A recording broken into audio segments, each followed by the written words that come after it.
देवपुर गांव में एक लक्ष्मण नाम का ब्राह्मण अपनी पत्नी पार्वती के साथ रहता था। ब्राह्मण के घर में भगवान की दया से कोई कमी नहीं थी। अच्छा घर, खेत, खलियान सब था और ब्राह्मण होने के कारण गांव में भी उसका अच्छा खासा मान सम्मान था। गांव के सभी लोग उस पर आंखें बंद करके विश्वास करते थे और ब्राह्मण इसी चीज का फायदा उठाकर गांव वालों को किसी न किसी चीज के लिए ठगता ही रहता था। और ब्राह्मण की पत्नी पार्वती को अपने पति का ऐसा करना बिल्कुल अच्छा नहीं लगता था।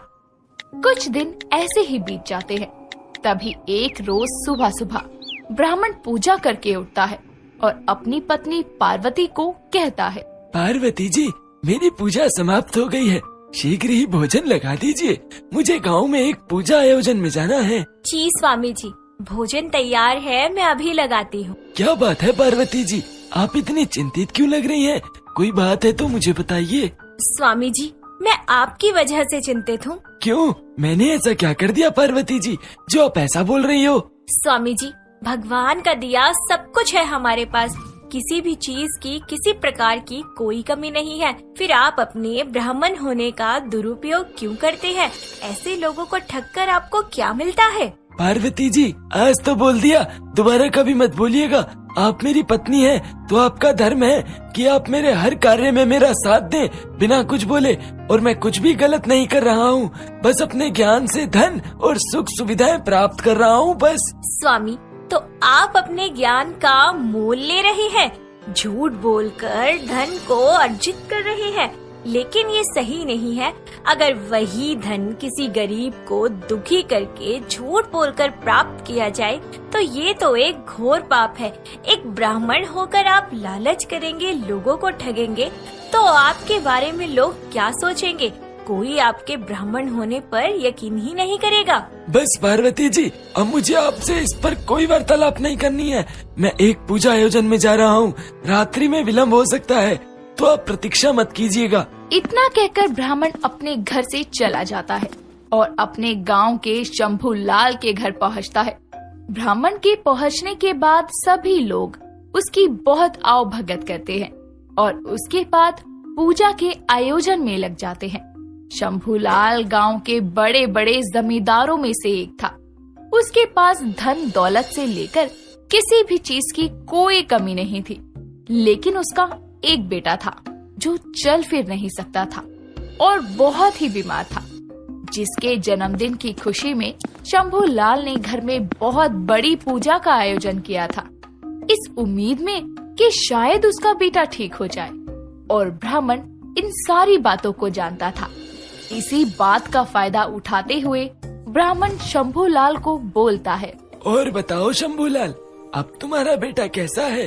सब कुशल मंगल तो है ना? ब्राह्मण जी, आप तो सब कुछ जानते हैं, आपसे तो कुछ नहीं छुपा है। आप तो इस गांव के सबसे ज्ञानी व्यक्ति है। मेरे बेटे की हालत दिन प्रतिदिन बहुत ज्यादा खराब होती जा रही है।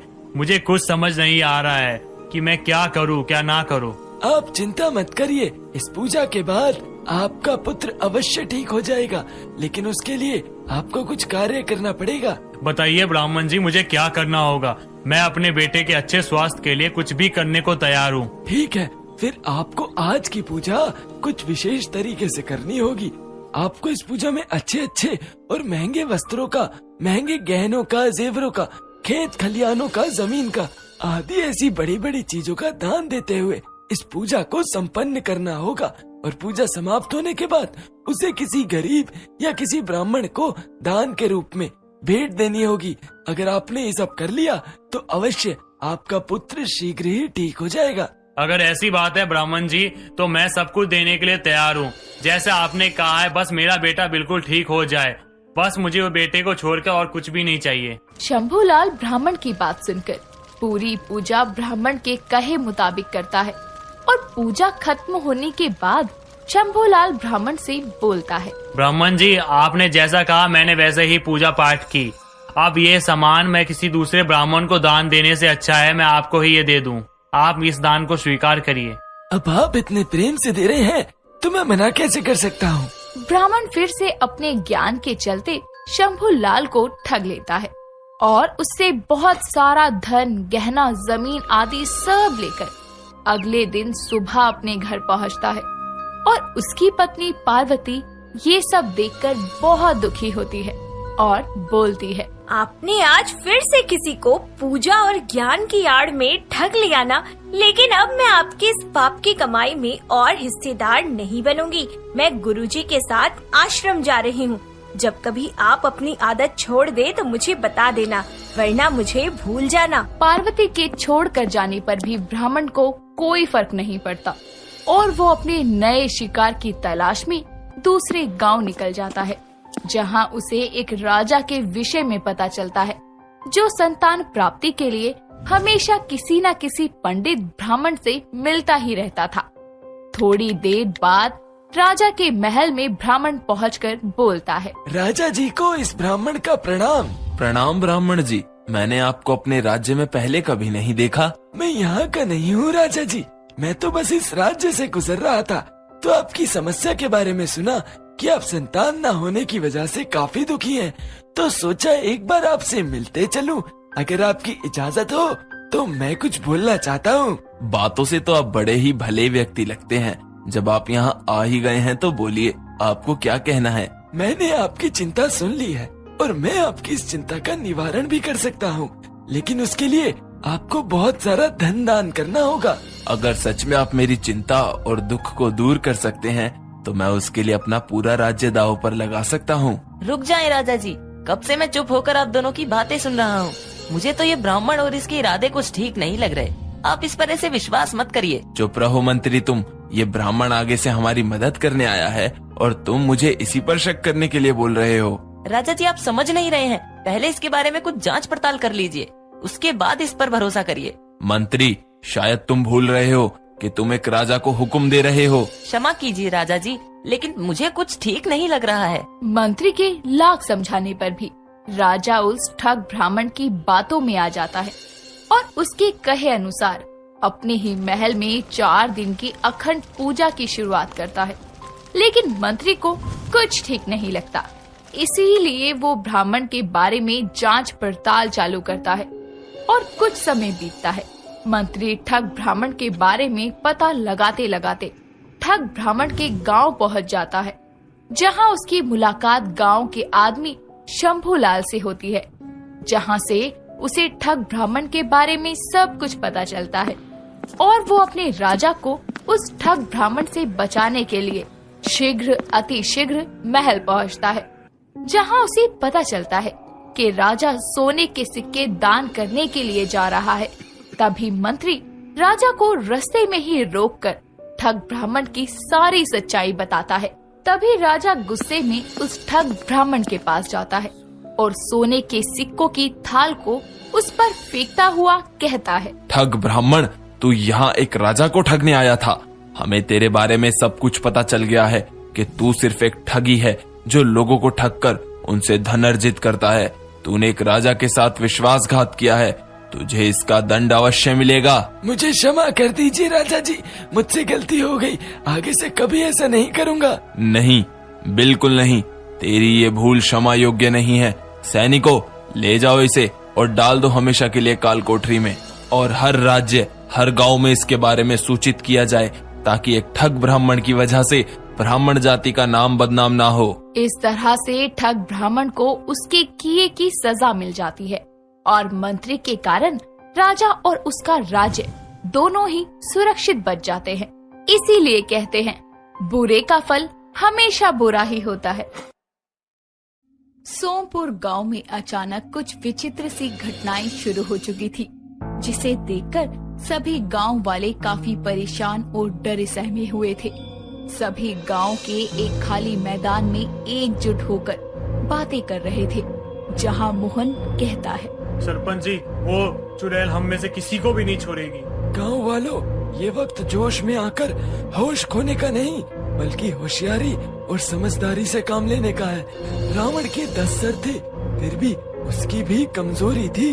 सरपंच जी सही कह रहे हैं। इंसान जिंदा हो या मरा हुआ हो, उसकी कोई ना कोई कमजोरी जरूर होती है। उस चुड़ैल की भी कोई कमजोरी जरूर होगी। कौन है ये चुड़ैल? जिसके कारण गांव के सभी लोगों के माथे पर चिंता की लकीरें और दिल में डर समाया है। आइए जानने के लिए कहानी में कुछ समय पीछे चलते हैं। सोमपुर नामक एक छोटा सा गांव था, जहां के लोग काफी मेहनती और खुशहाल थे।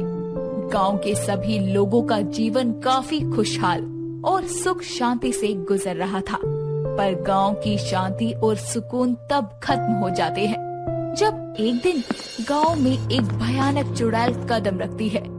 चुड़ैल के कदम रखते ही वहां का वातावरण दूषित हो जाता है, जिसके साथ गांव के सभी पेड़ पौधे मुरझा जाते हैं।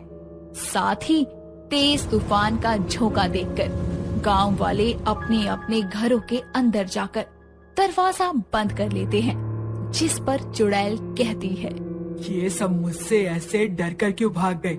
अरे मैं कोई नरभक्षी चुड़ैल थोड़ी ना हूँ जो तुम्हें मार कर तुम्हारा खून पी जाऊंगी। ये बरगद का पेड़ तो बड़ा घना है। चुड़ैल बरगद के पेड़ के ऊपर बैठकर गांव के चारों ओर देखते हुए कहती है, कितना अच्छा लग रहा है ये सुकून। चुड़ैल होकर भी इंसानों जैसा सुख भोग रही हूँ। शाम ढलने के साथ रात हो जाती है और चुड़ैल कहती है, भूख लग गई, क्या खाऊं, कहाँ जाऊं? मुझे इंसानी मांस नहीं खाना। बहुत ही बढ़िया खाने की खुशबू आ रही है। लगता है गांव वाले मेरे लिए स्वादिष्ट भोजन पका रहे हैं। आज तो मेरी दावत है, जमकर खाना खाऊंगी। चुड़ैल पेड़ से नीचे उतरकर खाने की आ रही खुशबू को सूंघते हुए एक घर में जा पहुंचती है, जहां चुड़ैल के भयानक रूप को देखकर उस घर में रहने वाली कविता नाम की औरत डर के मारे कांपते हुए बोलती है, अरे मोरी मैया आ बचाओ कोई हमके। अरे हमरे घर में चुड़ैल घुसाई है, भगवान रक्षा करो हमरी। मैं तो तुम्हारा बनाया ये स्वादिष्ट खाना खाने आई हूँ। चिल्लाओ मत, वरना गांव के बाकी लोग आ जाएंगे। मुझे इंसानी मांस बिल्कुल पसंद नहीं है, सच में। डरी सहमी हुई कविता चुड़ैल से डरकर पीछे हटते हुए जली हुई लकड़ी अपने हाथ में लेकर गांव वालों को भी आवाज लगाने लगती है, जिसे देखकर चुड़ैल बौखलाकर कहती है, मूर्ख औरत, तुझे मेरी बात समझ नहीं आई? मैं तुझे प्यार से समझा रही थी ना। अब मैं पहले तुझे मौत के घाट उतारूंगी, उसके बाद खाना खाऊंगी। अरे गांव वाले कहाँ हो, जल्दी आओ, अपन गांव में चुड़ैल घुसाइल है। गुस्से में आग बबूला हुई चुड़ैल अपने लंबे हाथों से औरत का गला पकड़कर उसे अपने लंबे नाखूनों से मार रही होती है। अरे छोड़ हमरा गला, दुष्ट चुड़ैल आ। चुड़ैल कविता को मौत के घाट उतारकर उसका बनाया खाना खून से सने हुए हाथों से बेढंगे और अजीबोगरीब तरीके से खाकर उसकी तारीफ करते हुए बोलती है, जो मजा इंसान के बनाए खाने को खाने में है, वो इंसान को खाने में कहाँ। ना जाने क्यों ये नरभक्षी चुड़ैलें इंसानों का खून पीती है। समय गुजरता है, जिसके बाद चुड़ैल अब गांव के हर शख्स को दिखने लगती है और जो कोई उसकी बात नहीं मानता और उससे डरता तो वो उसे मार देती। दोस्तों, अब तो आपको समझ आ गया होगा। आइए देखते हैं कि आगे कहानी में क्या हुआ। सरपंच जी सही कह रहे हैं। इंसान जिंदा हो या मरा हुआ हो, उसकी कोई ना कोई कमजोरी जरूर होती है। उस चुड़ैल की भी कोई कमजोरी जरूर होगी। मुझे लगता है हमें बरगद के पेड़ को ही कटवा देना चाहिए। हाँ सरिता सही कह रही है, या तो इस पेड़ को कटवा दो या हम सब गांव छोड़ के चले जाते हैं। मोहन, ये कैसी बात कर रहे हो? ये गांव हम सभी की जन्मभूमि है। सभी इस बात से अनजान थे कि चुड़ैल ने उनकी बात को सुन लिया है, जिसके बाद वो कहती है, इनकी इतनी हिम्मत कि ये मेरे बरगद के पेड़ को कटवाएंगे। सबसे पहले तो मैं इस मोहन को मारूंगी। रात के 2 बजे जब सब सो रहे होते हैं तो चुड़ैल सरिता का भेष धरकर मोहन का दरवाजा खटखटाते हुए कहती है, मोहन उठो। इतनी रात में सरिता की आवाज? मोहन जल्दी से दरवाजा खोलो, सभी गांव वाले गांव छोड़कर जा रहे हैं। मोहन चुड़ैल के छलावे में आकर दरवाजा खोल देता है और बाहर झांकते हुए कहता है, अरे सरिता, तुमने तो कहा था गांव वाले गांव छोड़कर जा रहे हैं, पर यहाँ तो। चुड़ैल अचानक अपने असली रूप में आ जाती है और जोर जोर से हंसते हुए कहती है। कितनी आसानी से तू मेरे जाल में फंस गया। क्या कहा था तूने? बरगद का पेड़ कटवाएगा? मतलब तू सरिता के भेष में एक चुड़ैल थी, तभी मैं सोचूं गांव वाले गांव छोड़ के क्यों जाएंगे। गांव वालों का नहीं, बल्कि तेरा वक्त आ गया है तू भी इस दुनिया से जाने का। अरे बचाओ बचाओ, ये चुड़ैल मेरे घर में घुस आई है। अपने नाखून उसके पेट में डालकर उसे मार देती है और उसका सर धड़ से अलग कर देती है। अगली सुबह सभी ये खौफ भरा मंजर देखकर कहते हैं, उस दरिंदी चुड़ैल ने मोहन को भी मार दिया। गांव वालों चलो मेरे साथ। बचे हुए गांव वाले सरपंच के साथ उसके घर में जाते हैं, जहां वो चुड़ैल के लिए जाल बिछाते हैं और आधी रात सभी सरपंच के घर की खिड़की से छुपकर चुड़ैल की चाल पर नजर रखते हैं। तभी चुड़ैल कहती है, जब तक मेरा मृत शरीर सुरक्षित है तब तक कोई मेरा कुछ नहीं बिगाड़ सकता।